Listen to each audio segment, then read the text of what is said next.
ఓం శాంతి. ఈరోజు మురళిలో బాబా, నేను బీజరూపుడను, నాలో ఒరిజినల్గా జ్ఞానం ఉంది, జ్ఞానం వినిపించడం, ఆత్మలను పావనంగా చేయటం ఇది నా యొక్క విశేషత అన్నారు బాబా. పిల్లలు, మీరు దేవతలుగా తయారవుతూ ఉన్నారు. మరి మీ స్వభావం దేవతల సమానంగా ఉండాలి. మీరు ఒకరికొకరు సహయోగం ఇచ్చుకుంటూ ఉండాలి. ఎప్పుడూ ఎవరిని విసిగించుకోకూడదు అని అన్నారు. ఇది 28 అక్టోబర్ మురళి. మధురమైన పిల్లలు, సద్గురు యొక్క మొట్టమొదటి శ్రీమతము ఆత్మాభిమానిగా కండి. దేహ అభిమానాన్ని వదిలిపెట్టండి. మధురమైన పిల్లలు, సద్గురు యొక్క మొట్టమొదటి శ్రీమతము ఆత్మాభిమానిగా కండి. దేహాభిమానాన్ని వదిలిపెట్టండి. ఆత్మాభిమానిగా అవ్వటం ఇదే మన మొదటి పాఠం, ఇదే చివరి పాఠం కూడా. అంతిమ సమయంలో వచ్చేటువంటి పరీక్షల్లో పాస్ అవ్వడానికి కూడా ఈ ఆత్మాభిమాని స్థితి, శరీరీ స్థితి బాగా తోడ్పడతాయి. ప్రశ్న: ఈ సమయంలో పిల్లలైన మీరు ఎలాంటి కోరిక లేక ఇచ్ఛను పెట్టుకోలేరు, ఎందుకు? జవాబు: ఎందుకంటే మీరందరూ వానప్రస్థిగా ఉన్నారు. మీకు తెలుసు, ఈ కళ్ళతో ఏదైతే చూస్తూ ఉన్నారో అదంతా వినాశనం అయ్యేదే ఉంది. ఇప్పుడింక ఏదీ మిగిలేది లేదు. పూర్తిగా బెగ్గరగా అవ్వాలి. ఇంకా మీరు ఎలాంటి ఉన్నతమైన వస్తువును ధరించినా అది మిమ్మల్ని ఆకర్షిస్తుంది. కావున దేహాభిమానంలో చిక్కుకుంటూ ఉంటారు. చాలా గొప్ప ఖరీదైనటువంటిది ఏదైనా ధరిస్తే అదే ఆకర్షిస్తూ అది దేహాభిమానంలో చిక్కుకునేలాగా చేస్తుంది. ఇందులోనే శ్రమ ఉంది.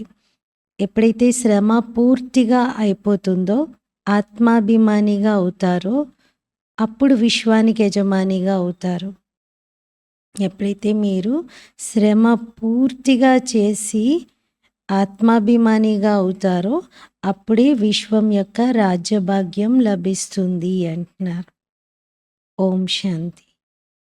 ఈ 15 నిమిషాలు లేక అరగంట పిల్లలందరూ ఇక్కడ కూర్చున్నారు. బాబా కూడా పావుగంట కూర్చోబెడతారు. ఎందుకంటే మురళి వినడానికి ముందు గ్రౌండ్ ప్రిపేర్ చేసుకోవాలి. ఇంత గొప్ప అమూల్యమైనటువంటి జ్ఞాన రత్నాలని మనం వినాలి అంటే వాటిని నింపుకునే జోలి కూడా కరెక్ట్గా ఉండాలి. అందుకే బాబా ఏమంటారు, ముందు స్వయాన్ని ఆత్మగా భావిస్తూ నన్ను జ్ఞాపకం చేయండి అంటారు. ఈ శిక్షణ ఒక్కసారి మాత్రమే లభిస్తుంది, ఇంకెవరికీ లభించదు. సత్యయుగంలో ఇలా ఎవరు కూడా ఆత్మాభిమానిగా కూర్చోండి అని అనరు. ఇక్కడ ఒక్క సద్గురువు మాత్రమే చెప్తారు. వారిని ఏమంటారు అంటే, సద్గురు స్మృతిలో ఉంటే తీరానికి చేరుతారు, చెడు సాంగత్యంలోకి వెళ్తే మాత్రం మునిగిపోతారు అని. ఇక్కడ తండ్రి మిమ్మల్ని ఆత్మాభిమానిగా తయారు చేస్తూ ఉన్నారు. వారు స్వయం కూడా ఆత్మగానే ఉన్నారు. అర్థం చేయించడానికే బాబా నేను మీ ఆత్మలందరికీ తండ్రిని అని చెప్తారు. వారైతే ఆత్మగా ఈ తండ్రిని జ్ఞాపకం చేసే విషయం ఏమీ ఉండదు.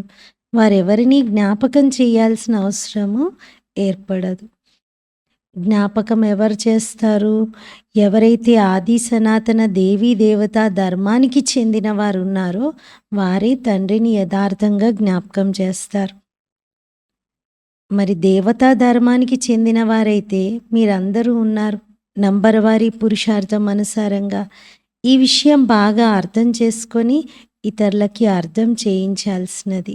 పరంపిత పరమాత్ముడే మీ అందరికీ తండ్రి. వారే నాలెడ్జ్ఫుల్. ఆత్మలోనే నాలెడ్జ్ ఉంటుంది కదా. మీ ఆత్మ సంస్కారాలని తీసుకెళ్తుంది. బాబాలో అయితే మొదటి నుండి ఇదే సంస్కారం ఉంది. వారు మనకి తండ్రి. వారిని అందరూ గాడ్ ఫాదర్ అంటారు. తండ్రిగా అందరూ ఒప్పుకుంటారు. బాబాలో ఉన్న మరొక విశేషత ఏమిటి అంటే వారిలో ఒరిజినల్గా జ్ఞానం ఉంది. బీజ రూపుడిగా ఉన్నారు.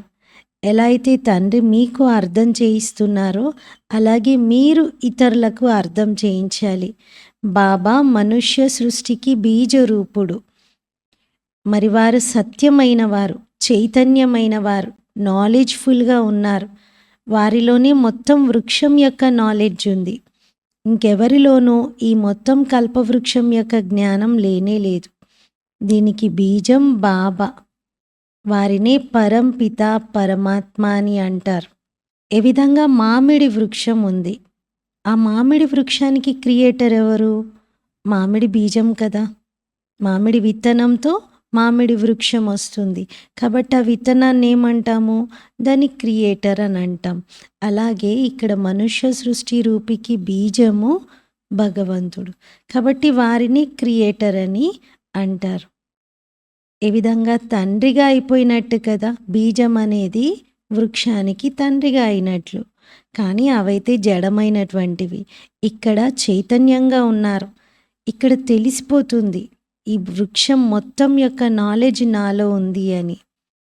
ఆ వృక్షం ఎలా వెలువడుతుంది అనేది కూడా ఆ బీజమే తెలియజేయగలుగుతుంది. చైతన్యంగా ఉన్నారు కాబట్టి బీజరూపుడైన బాబా మొత్తం వృక్షం యొక్క జ్ఞానాన్ని మనకి వినిపిస్తున్నారు. కానీ జడమైనటువంటి బీజాలైతే మాట్లాడవు కదా! వాటిని నాటుతారు, వాటి నుండి వృక్షం వస్తుంది అంతే. కానీ అవేమీ చైతన్యంగా మాట్లాడలేవు. ఇక్కడైతే శివబాబా చైతన్యమైన బీజరూపుడు. వారు ఉండేది పైన. మీరు కూడా మాస్టర్ బీజరూపులుగా అవుతారు. బాబా నుండి మీకు జ్ఞానం లభిస్తుంది. వారు ఉన్నతోన్నతమైన వారు. పదవి కూడా ఉన్నతంగా పొందేది మీరే. స్వర్గంలో ఉన్నత పదవి మీకు కావాలి కదా! ఇది మనుష్యులు అర్థం చేయించట్లేదు. మనుషులు అసలు అర్థం కూడా చేసుకోరు. స్వర్గంలో దేవీ దేవతల రాజధాని ఉంటుంది.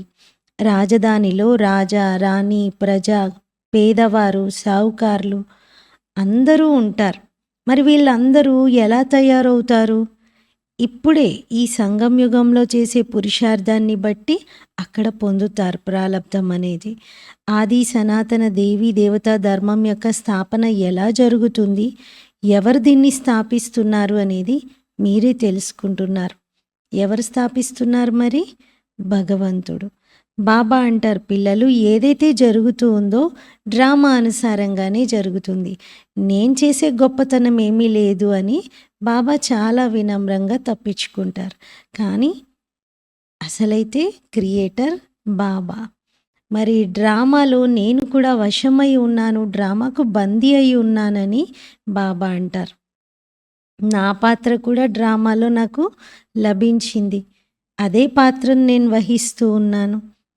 శివబాబా సుప్రీం ఆత్మగా ఉన్నారు. వారిని సుప్రీం ఫాదర్ అని అంటారు. మిగతా అందరినైతే బ్రదర్స్ అంటారు. ఇంకెవరిని కూడా ఫాదర్, టీచర్, గురువు అని అనలేరు. శివబాబానే అందరికీ సుప్రీం తండ్రి, సుప్రీం టీచర్, సుప్రీం సద్గురువు కూడా. ఈ విషయాలను మరచిపోకూడదు. కానీ పిల్లలు మర్చిపోతూ ఉంటారు. ఎందుకంటే నంబర్ వారీ పురుషార్థం అనుసారంగా రాజధాని స్థాపన జరుగుతూ ఉంది కదా! ప్రతి ఒక్కరి పురుషార్థంతో అర్థం చేసుకోవచ్చు వీళ్ళేం పదవిని పొందుతారు అని. వెంటనే స్థూలంగా కూడా తెలిసిపోతుంది కదా! పురుషార్థం చేసేవారు దాగి ఉండలేరు అంటారు బాబా. తప్పకుండా వారి యొక్క నడవడిక, వ్యవహారం, దృష్టి, వృత్తి, మాటలు, సంకల్పాలతో తెలిసిపోతుంది. వీళ్ళు బాబాని జ్ఞాపకం చేస్తున్నారా లేదా అనేది, ఆత్మాభిమానిగా అవుతున్నారా లేదా అనేది, ఈ జ్ఞానంలో తీక్షణంగా ఉన్నారా లేదా అనేది యాక్టివిటీతో అర్థమైపోతుంది అంటున్నారు. బాబా అయితే ఏది డైరెక్ట్గా చెప్పరు. డైరెక్ట్గా ఫేస్ టు ఫేస్ బాబా మీ నడవడికి ఇలా ఉంది, మీరు ఇంత డల్గా ఉన్నారు, మీరు ఇంత తక్కువ పదవిని పొందుతారు, ఇలా అయితే బాబా చెప్పరు. అలా చెప్తే నిరాశ చెందుతారు, భయపడిపోతారు, ఆశ్చర్యపోయి ఈ మార్గమే వదిలిపెట్టే అవకాశం ఉంది. ఏంటి బాబా నన్ను ఇలా అనేశారు, ఇలా అందరి ముందు బాబా చెప్తారా, ఇలా చెప్పడం ఏంటి అనుకుంటారు. మిగతా అందరూ విని ఏమనుకుంటారు అని భావిస్తారు. బాబా చెప్పగలుగుతారు ఫలానా ఫలానా వారు ఎలాంటి సేవ చేస్తున్నారు అని. మొత్తం ఆధారం అంతా సేవ పైనే ఉంది. బాబా కూడా వచ్చి సేవనే చేస్తూ ఉన్నారు కదా! పిల్లలే తండ్రిని జ్ఞాపకం చేయాలి. స్మృతి యొక్క సబ్జెక్ట్ కొద్దిగా డిఫికల్టీ. ఇది కొంచెం కష్టతరమైన సబ్జెక్టే. బాబా యోగము మరియు జ్ఞానాన్ని నేర్పిస్తూ ఉన్నారు. జ్ఞానమైతే చాలా సహజం. మిగతాది ఫెయిల్ అయ్యేది ఎక్కువగా స్మృతిలోనే. దేహాభిమానం వచ్చేస్తూ ఉంటుంది. ఇది కావాలి, అది కావాలి, మంచి వస్తువు తీసుకోవాలి అనుకుంటారు. ఇలాంటి ఆలోచనలు కలుగుతూ ఉంటాయి. బాబా చెప్తారు, పిల్లలు మీరిక్కడ వనవాసంలో ఉన్నారు. ఇప్పుడైతే మీరు వానప్రస్థంలోకి వెళ్ళాలి. ఇంకే వస్తువును ధరించాలి అని, పెట్టుకోవాలి అని ఆకర్షణ మీకు ఉండకూడదు. ఈ ప్రపంచంలోని ఏ వస్తువులు మిమ్మల్ని ఆకర్షించకూడదు. ఒకవేళ ప్రాపంచిక వస్తువులు ధరించారు, పెట్టుకున్నారు అంటే తప్పకుండా బుద్ధి అటువైపు వెళ్ళిపోతూ ఉంటుంది. శరీరం కూడా లాగుతుంది. గడియ గడియ దేహాభిమానంలోకి తీసుకొస్తుంది. ఇందులోనే శ్రమ ఉంది. శ్రమ చేయకుండా మీరు విశ్వరాజ్య భాగ్యంనైతే తీసుకోలేరు. శ్రమ కూడా నంబర్ వారీ పురుషార్థం అనుసారంగా కల్పకల్పం చేస్తూనే వచ్చారు, చేస్తూనే ఉంటారు. రిజల్ట్ ప్రత్యక్షం అవుతుంది. స్కూల్లో కూడా నంబర్ వారీగా ట్రాన్స్ఫర్ అవుతూ ఉంటారు కదా. టీచర్కి అర్థమవుతుంది ఫలానా పిల్లలు మంచిగా శ్రమ చేస్తున్నారు అని. ఇందులో చదువుకోవాలనే అభిరుచి బాగా ఉండాలి. వీళ్ళకు ఫలానా వారికి అభిరుచి బాగా ఉంది అని ఫీలింగ్ అయితే వస్తుంది కదా. అందులోనూ ఒక క్లాస్ నుండి ట్రాన్స్ఫర్ అయ్యి మరొక క్లాస్కి, మూడో క్లాస్కి వెళ్తూ ఉంటారు. కొందరైతే డబుల్ ప్రమోషన్ కూడా తీసుకొని వెళ్తారు. ఇక్కడైతే మీరు ఒక్కసారి చదువుకోవాలి. ఇక ముందు మీరు చాలా సమీపంగా వస్తూ ఉంటారు. దాంతో తెలిసిపోతుంది పిల్లల పురుషార్థము చాలా బాగుంది అని. ఇందులో చాలా శ్రమ చెయ్యాలి. ఉన్నతమైన పదవిని కూడా తప్పనిసరిగా పొందాలి. ఇది మీకు తెలుసు. కొందరు రాజా రాణిగా అవుతారు, కొందరు ఇంకొకలాగా అవుతారు, కొందరు చాలా సాధారణ ప్రజలుగా అవుతారు. ప్రజలు కూడా చాలామంది తయారవుతారు కదా. మొత్తం అంతా యాక్టివిటీతో తెలిసిపోతుంది ఈ దేహాభిమానంలో ఎంతమంది ఉంటారు. వీరికి బాబాతో ప్రేమ ఉంది అనేది చూడగానే తెలిసిపోతుంది. వీళ్ళు దేహాభిమానంలో ఉన్నారు అనేది కూడా తెలిసిపోతుంది.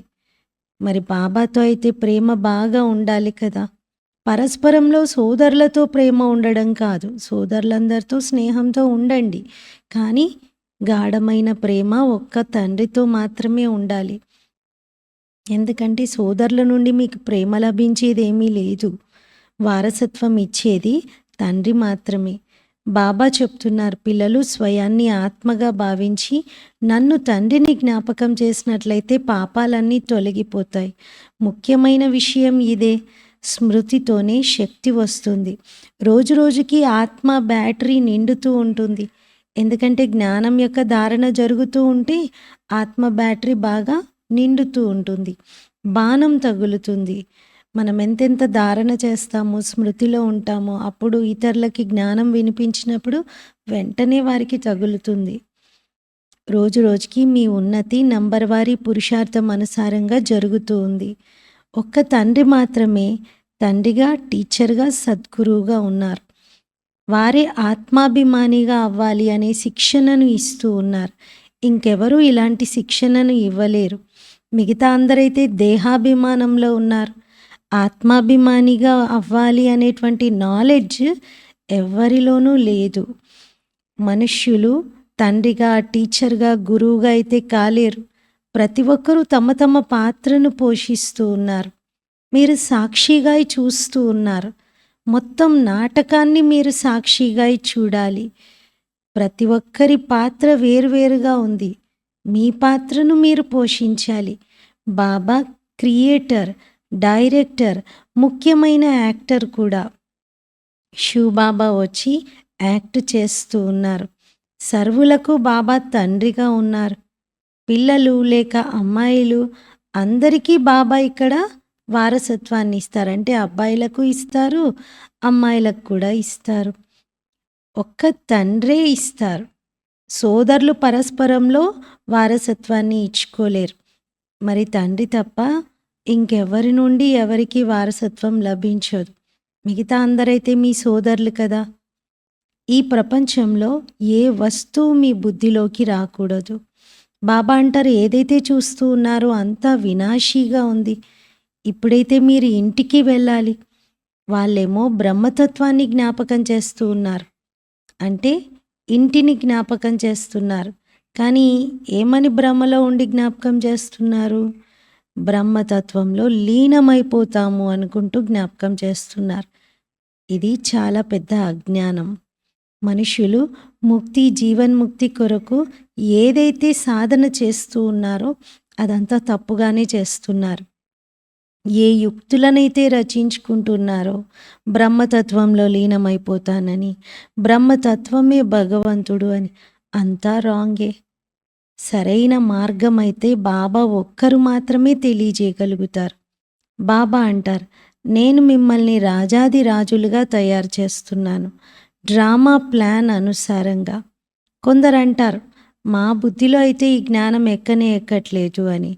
బాబా మా నోటిని తెరవండి, మేము జ్ఞానం చెప్పలేకపోతున్నాం, మా పైన కరుణించండి అంటారు. బాబా చెప్తున్నారు ఇందులో బాబా ఏమీ చేసే విషయమే ఉండదు కదా. ముఖ్యమైన విషయమైతే మీరు బాబా యొక్క డైరెక్షన్స్ పైన నడవాలి. తండ్రి రైట్ డైరెక్షన్స్ని మీకు ఇస్తున్నారు. మిగతా మనుషులందరూ కూడా రాంగ్ డైరెక్షన్సే ఇస్తారు. ఎందుకంటే అందరూ దేహాభిమానంలో ఉన్నారు. అందరిలో 5 వికారాలు ఉన్నాయి. క్రిందకు దిగుతూ దిగుతూ తప్పు మార్గంలోకి వెళ్ళిపోయారు. ఏవేవో చేస్తూ ఉంటారు. రిద్ధి సిద్ధి ప్రయోగాలను చేస్తూ ఉంటారు. దానిలో సుఖమేమీ లేదు. మీకు తెలుసు ఇక్కడంతా ప్రపంచంలో అల్పకాలికమైన సుఖమే ఉంది. దాన్ని కాకి రెట్టతో సమానమైన సుఖం అంటారు. మెట్ల చిత్రం పైన కూడా మీరు చాలా చక్కగా అర్థం చేయించాలి. మరి వృక్షం పైన కూడా అర్థం చేయించాలి. ఏ ధర్మం వారికైనా చూపించవచ్చు. మీ ధర్మస్థాపన చేసేటువంటి వారు ఫలానా సమయానికి సృష్టిలో వస్తారు అని. క్రైస్ట్ ఫలానా సమయానికే వస్తారు అని చెప్పాలి. ఎవరెవరైతే ఇతర ధర్మాలలో కన్వర్ట్ అయిపోయారో వారికి తప్పకుండా మళ్ళీ చివరి జన్మలో వాళ్ళ ధర్మమే నచ్చుతుంది. ఆ ధర్మంలోకి మళ్ళీ కన్వర్ట్ అయిపోతారు. వెంటనే కన్వర్షన్ జరిగిపోతుంది. ఇక మిగతా ఎవరికి కూడా నచ్చదు. ఎందుకంటే వాళ్ళు మొదటి జన్మలో ఏ ధర్మంలోకైతే వచ్చారో అంతిమ జన్మలో పరంధామం వెళ్ళేటప్పుడు కూడా ఆ ధర్మం ఆత్మగానే వెళ్తారు. ఎందుకంటే పరంధామంలో వేర్వేరు సెక్షన్స్ ఉంటాయి. మరి మిగతా వాళ్ళు పురుషార్థం ఏమీ చెయ్యలేరు. ఈ ధర్మమాత్మలైతేనే ఇక్కడికి వచ్చి పురుషార్థం చేస్తారు. మిగతా ధర్మాల వారైతే చేయలేరు కదా. మనుషులకు ఉరికంబం ఎక్కిస్తూ ఉంటారు. మీకైతే ఒక్క తండ్రి యొక్క స్మృతిలోనే ఉండాలి అనే ఆజ్ఞ లభించింది. మరి దీనినేమంటారు? ఇది కూడా మధురమైనటువంటి ఉరి. ఉరిలో ఎవరికైనా ఉరి తీశారు అంటే క్రింద నేలపైన వాళ్ళ కాళ్ళు పైకెళ్ళిపోతాయి. నేలను తాకవింక. పైన వేలాడుతూ ఉంటారు. అలాగే బాబా అంటారు ఈ దేహాభిమానం అనేటువంటి మట్టిపై నుండి మీ కాళ్ళు పైకి రావాలి. అంటే మీరు మధురమైనటువంటి ఉరిలో ఉండండి అంటున్నారు. అంటే నా స్మృతిలో వేలాడుతూ ఉండండి. పైన పరంధామంలో నేనున్నట్టుగా నన్ను జ్ఞాపకం చేయండి అంటున్నారు. ఆత్మ యొక్క బుద్ధి యోగము బాబా వైపు ఉండాలి. ఆత్మను బాబా ఆదేశం చేస్తూ చెప్తూ ఉన్నారు నా స్మృతిలోనే ఉండాలి అని. ఇది స్మృతి యొక్క ఉరి. ఫాదర్ అయితే పైనే ఉన్నారు కదా. మీకు తెలుసు మనం ఆత్మలం. ఒక్క తండ్రినే జ్ఞాపకం చేయాలి. ఈ శరీరం అయితే ఇక్కడే వదిలిపెట్టేది ఉంది. మీకు ఈ మొత్తం జ్ఞానం లభించింది.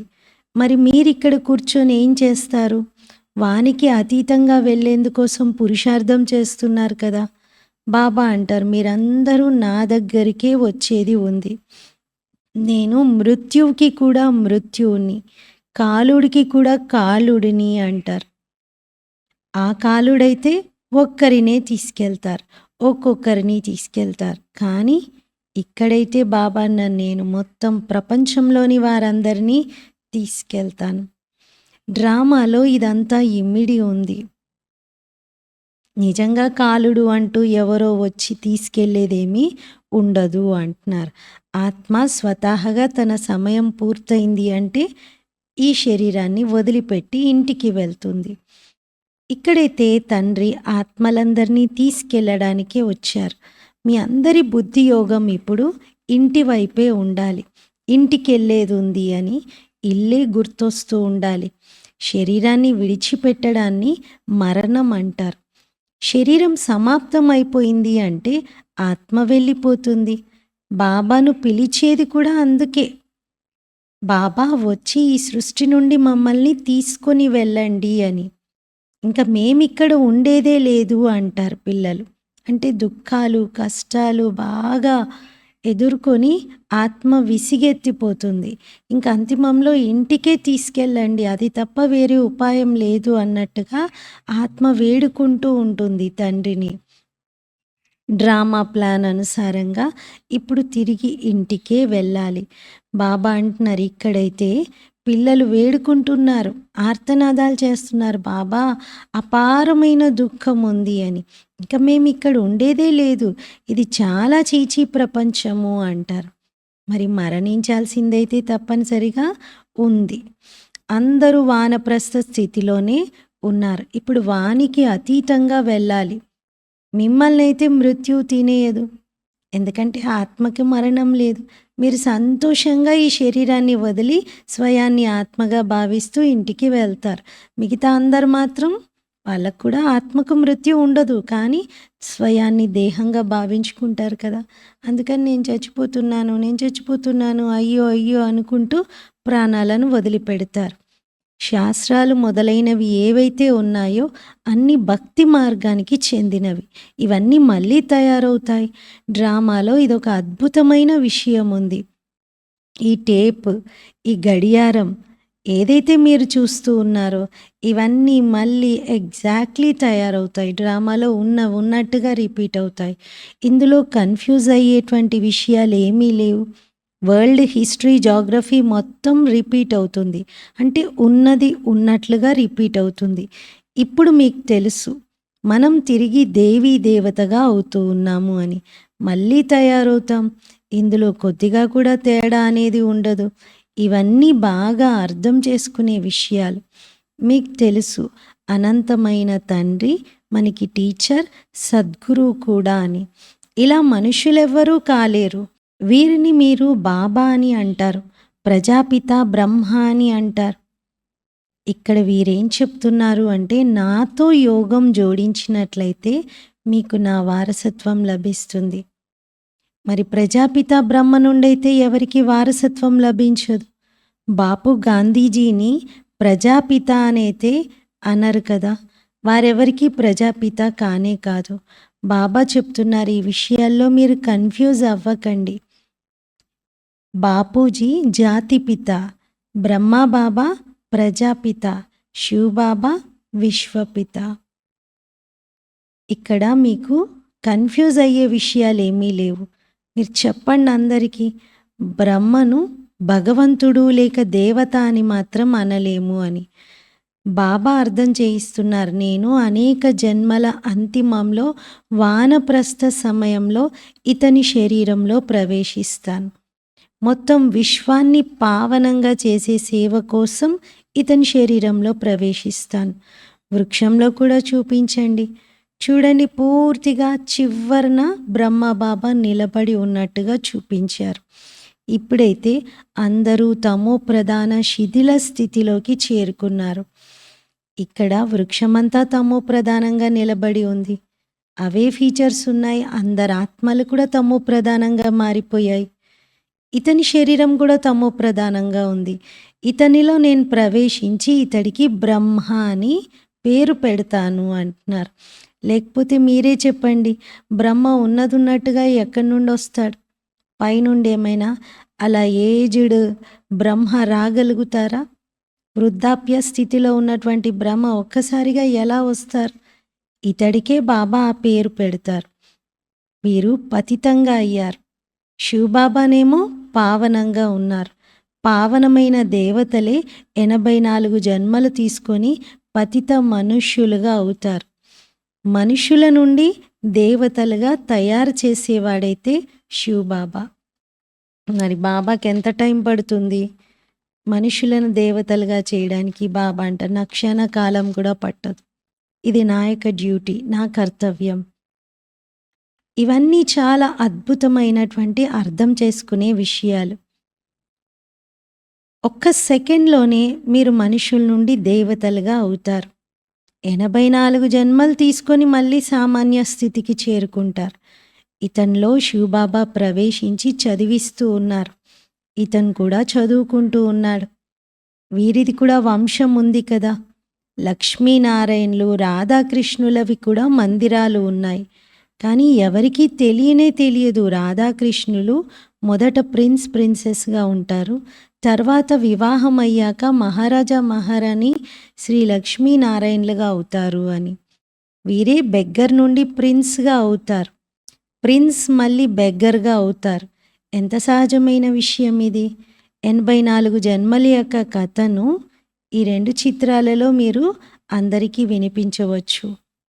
అంటే రాధాకృష్ణులు, లక్ష్మీనారాయణల యొక్క చరిత్రను, 84 జన్మల యొక్క చరిత్రను మీరు ఈజీగా వినిపించవచ్చు అంటున్నారు. ప్రిన్సే బెగ్గర్గా అవుతారు. చాలా సహజంగా ఉన్నాయి కదా ఈ విషయాలు. యుగల్గా ఉన్నారు, అందుకే 4 భుజాలను ఇస్తారు. ఇప్పుడు మహాలక్ష్మికి కూడా 4 భుజాలను ఇస్తారు. విష్ణువుకి కూడా 4 భుజాలను ఇస్తారు. ఎందుకంటే మహాలక్ష్మి అంటే కూడా యుగల్ స్వరూపమే, విష్ణువు అంటే కూడా యుగల్ స్వరూపమే. ప్రవృత్తి మార్గం ఉంది కదా. ఒక్క సద్గురువు మాత్రమే అందరినీ తీరానికి తీసుకెళ్తారు. బాబా ఎంత మంచి రీతిగా అర్థం చేయిస్తున్నారు. పిల్లలు జ్ఞానం అర్థం చేసుకుంటేనే సరిపోదు, దైవీ గుణాల ధారణ కూడా చెయ్యాలి. స్త్రీని ఒకవేళ పతిలో ఏం లోపాలు ఉన్నాయి అంటే వెంటనే చెప్పేస్తుంది. పతిని ఒకవేళ పత్నిలో ఏం లోపాలు ఉన్నాయి అంటే వెంటనే చెప్పేస్తారు. ఈ విషయంలో వీళ్ళు బాగా నన్ను విసిగిస్తూ ఉంటారు. ఈ విషయంలో నాకు అస్సలు సహకారం ఇవ్వరు. వీరిలో ఈ వీక్నెస్ బాగా ఉంది అని వెంటనే ఒకరి గురించి ఒకరు చెప్పుకుంటూ ఉంటారు. ఈ విషయంలో మాత్రం వీళ్ళు బాగా నడుస్తారు అని అలా చెప్పుకుంటారు. కానీ బాబా అన్నారు, మీరు ఎవరు విసిగించుకోకూడదు. ఒకరికొకరు సహయోగిగా తోడుగా ఉంటూ నడుచుకోవాలి. ఒకరినొకరు క్రింద పడేసేటువంటి ప్రయత్నం చేయకూడదు.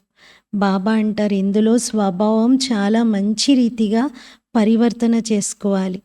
ఇక్కడైతే ప్రపంచంలో ఆసురి స్వభావం ఉంది, దేవతలదైతే దైవీ స్వభావం. మరి ఈ విషయాలన్నీ మీరు తెలుసుకుంటున్నారు. అసురులు దేవతలకి యుద్ధం అయితే జరగలేదు. ఇవి స్వభావాల విషయాలు బాబా చెప్తున్నారు. అంతేగాని నిజంగా కలియుగంలోని మనుషులు వెళ్ళి సత్యుగంలోని దేవతలతో యుద్ధం చేయరు. పాత ప్రపంచం, కొత్త ప్రపంచం 2 పరస్పరం ఎలా కలుస్తాయి? బాబా అంటారు, గతంలోని విషయాలు ఏవైతే మీరు విన్నారో, ఏవైతే రాశారో అవన్నీ కథలనే చెప్పాలి. పండగలు మొదలైనవన్నీ కూడా ఇక్కడివే. ద్వాపర యుగం నుండి మీరు వీటిని జరుపుకుంటూ ఉన్నారు. సత్యుగంలో అయితే ఇలా జరుపుకోరు. ఇలాంటి ప్రత్యేకమైన రోజులు పండగలుగా పిలువబడుతూ అలా మాత్రం ఉండవు. ఇవన్నీ బుద్ధితో అర్థం చేసుకునే విషయాలు. దేహాభిమానం కారణంగా పిల్లలు చాలా పాయింట్స్ని మర్చిపోతూ ఉన్నారు. జ్ఞానమైతే సహజమే. వారం రోజులు ఈ జ్ఞానం మొత్తాన్ని విన్నారంటే చక్కగా జ్ఞానం ధారణ జరిగిపోతుంది. కానీ ముందైతే స్మృతి యాత్ర పైన అటెన్షన్ని ఇవ్వాలి. అచ్చా, मीठे मीठे सिखिलते बच्चों प्रति माता पिता बाप दादा का याद प्यार और गुड मॉर्निंग. रूहानी बाप की रूहानी बच्चों को नमस्ते. हम रूहानी बच्चों की रूहानी बाप दादा को याद प्यार गुड मॉर्निंग और नमस्ते. मेरा बाबा मीठा बाबा प्यारा बाबा शुक्रिया बाबा. ధారణ కొరకు ముఖ్య సారము. ఈ అనంతమైనటువంటి నాటకంలో పాత్ర వహిస్తూనే మొత్తం నాటకాన్ని సాక్షిగా చూడాలి. ఇందులో కన్ఫ్యూజ్ అవ్వకూడదు. ఈ ప్రపంచంలోని ఏ వస్తువును చూసినా బుద్ధితో దానిని గుర్తు చేసుకోకూడదు.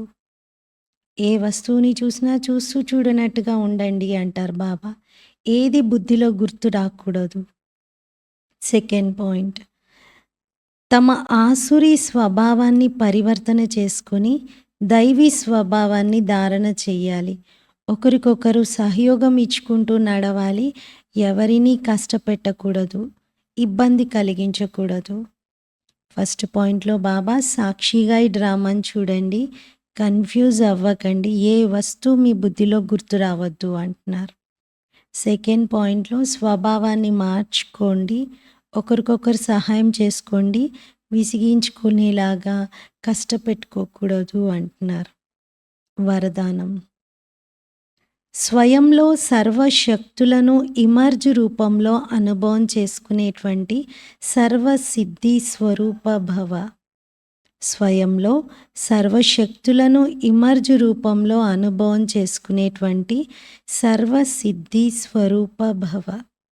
వివరణ: లౌకికంలో ఎవరి వద్దనైనా ఏదైనా శక్తి ఉన్నట్లయితే, ఆ శక్తి ఏ రూపంలో అయినా కావచ్చు, ధనం రూపంలోని శక్తి అయినా, బుద్ధి యొక్క శక్తి అయినా, సంబంధ సంపర్కం యొక్క శక్తి అయినా, వారికి నిశ్చయం ఉంటుంది. ఇదెంత పెద్ద విషయము, ఈ ప్రాబ్లంకి నేనేమి ఆలోచించాల్సిన అవసరం లేదు, నా దగ్గరైతే చాలా పవర్ ఉంది, డబ్బు పవర్ అవసరం ఉంటే అక్కడ డబ్బు పవర్ ఉంది అని నిశ్చింతంగా ఉంటారు. లేదంటే సంబంధాల పవర్ ఉంది అని ధైర్యంగా ఉంటారు. లేదంటే బుద్ధిశక్తి ఉంది అనేటువంటి విశ్వాసంతో ఉంటారు. ఆ శక్తి ఆధారంతో సిద్ధిని ప్రాప్తించుకుంటారు. మరి మీ వద్దనైతే సర్వశక్తులు ఉన్నాయి. అవినాశీ ధనం అనే శక్తి సదా మీ తోడుగా ఉంది. బుద్ధి యొక్క శక్తి ఉంది, పొజిషన్ యొక్క శక్తి ఉంది, సర్వశక్తులు మీలో ఉన్నాయి. వీటిని కేవలం ఇమర్జ్ రూపంలో అనుభవం చేసుకోండి. అప్పుడు సమయానికి విధి ద్వారా సిద్ధిని ప్రాప్తించుకొని సిద్ధి స్వరూపులుగా తయారవుతారు.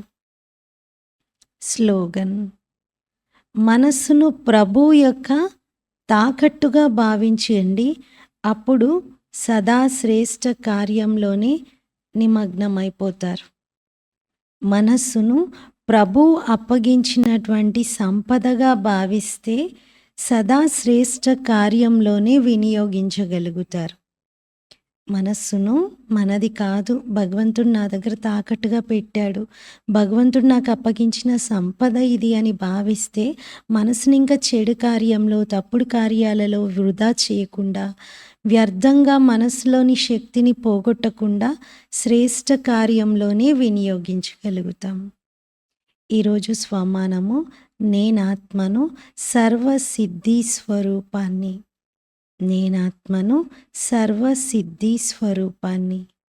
ఓం శాంతి.